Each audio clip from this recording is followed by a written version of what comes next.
So thank you for joining this little TCM series. The videos will be up on YouTube and here for a long time to come, so feel free to refer to anything to kind of buff up on some old skills or these little tidbits. And I can't even believe I'm doing this one as a last one. This has nothing to do with your exam. It has very much to do with being in the clinic. The reason I can't believe it is because it's such a giant subject, and I'm just going to give you some little hints for your clinic. Now, this is for those that love 5 elements. I've noticed that most of my students love 5 elements, as do patients, because it feels a bit like you're like tea leaf reading or something, because you're really reading an energy off of a person. So I have a lot of students always asking, well, what element am I, and how can you tell what element your patient is? So this is not a hard and fast rule, but I'm going to give you a start point in your clinic, one of the start points. So what you can do is when you are with your patient, now this takes you being able to really clear yourself of yourself, in a sense, being with your patients, which is a great way to be. That would have been a great video. But really kind of clearing yourself and being open and receptive to the patient's energy. So when you're sitting with them, one thing you can do is kind of feel what you're feeling off of them. Feel, that's not quite the right wording.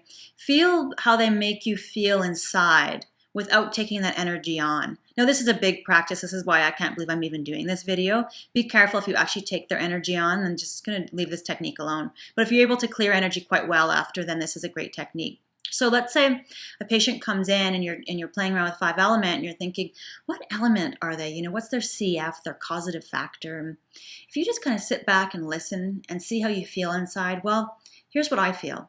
Here's what I feel with the excess elements. If someone's on the yang side of their element or excess side, let's say they're metal.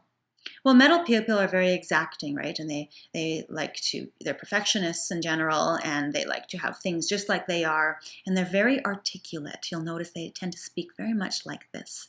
Now, with an excess metal person, I keep feeling like I want to also speak like this, and I want to kind of say everything properly, and I almost get this borderline English accent, wherever that comes from, and I feel inside like, oh, I don't want to mess up how I'm speaking, and I want to be very kind of proper.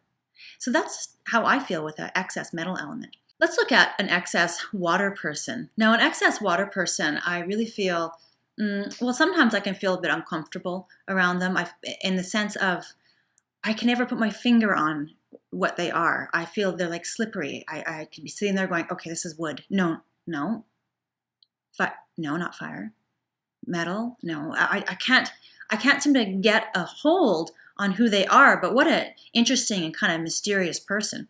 And I find that that's the feeling I get with excess waters, because they're so watery that you can't really get a sense of who they are. Now, what if you have an excess wood person? Well, this one's very easy. Now, this is the patient in the student clinic where students are often afraid to treat them.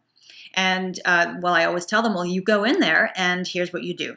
An excess wood person tends to really push through life, right? They might address a lot of things with anger and with pushing through. And I don't mean to be harping on the negative here, but this is what you can see with when someone's in an imbalance. So an excess wood person, I just feel like I'm walking on eggshells. Like I might say the wrong thing and they'll be angry. You know, when I suggest something, I kind of feel like I want to make it look like their idea, rather than me kind of telling them what to do in their treatment plan. I will involve them a lot more. But the feeling I get inside is walking on eggshells a little bit. Like I don't want to upset this person. And again, you don't have to act on these things. Just kind of check in with a small sensation you're having. An excess fire person, well, you just want to make jokes. Have fun, make jokes, have laughs. Remember, everything's just a great joke. That one's very easy. There's just a sense of, let's just make this really jovial and light. Now, excess earth person, excess earth tends to be quite a bit on the self-absorbed or selfish side. And so you might get the sense of it's just very incredibly about them, and they're always feeling burdened by life, burdened by people around them. And so they might even feel that the acupuncture treatment is a burden. So you might have this sense of wanting to unburden them, wanting to really kind of reach out and help them. And, oh, can I take that burden off for you? Not that you do it, but you just check in and get that sense. Okay, now there's your excess elements. There's so much more to this, but anyways, let's go to deficiency. So what about deficient earth? Let's start there. Well, deficient earth, you feel like you want to hug them. You just want to hug them. You want to touch them. You don't act on this, obviously, but you feel like you could just easily put your hand on their shoulder while they're talking, give them a big hug. You just get that sense. You might also feel like you always want to support them and reassure them. Supporting, reassuring, supporting, reassuring, supporting, reassuring constantly. And it's never quite enough. You might be wanting to go, no, that is wonderful, and this kind of thing.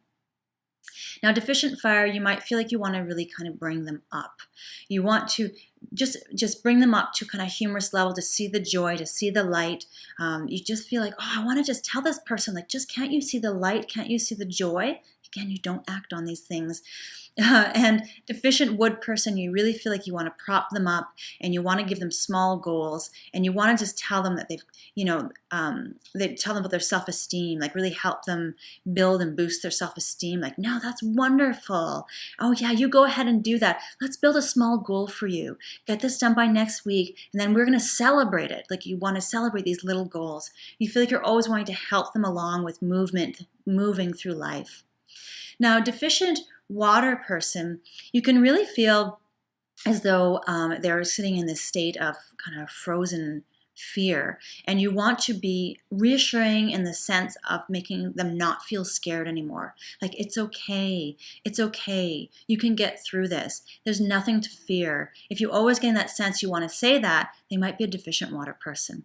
And then deficient metal, our last one, this is the chaotic kind of person. You might feel like you're trying to organize them. You want to kind of bring them back into themselves. You want to organize them. You want to feel like you kind of want to bring them back into themselves. So excess element is much easier to sense than deficiency, but just to keep it really simple, excess, you want to kind of back off a bit and get a sense. Deficiency, you're going to feel like you really want to get in there more and help. And again, you're not always acting on these impulses. They're just a sensation inside. Okay, that was a massive lesson. There's so much more to this, but you can start with this, watch this a few times, and go in your clinic and just kind of empty your vessel and have a feel of what you feel for a moment. And that will help you a lot with your questioning or even finding their CF or understanding your patient more, how to talk to them. All right, thank you so much for joining these videos. It's been a slice, and I wish you best of luck on your exams if you're doing exams, or I wish you wonderful success in your practices.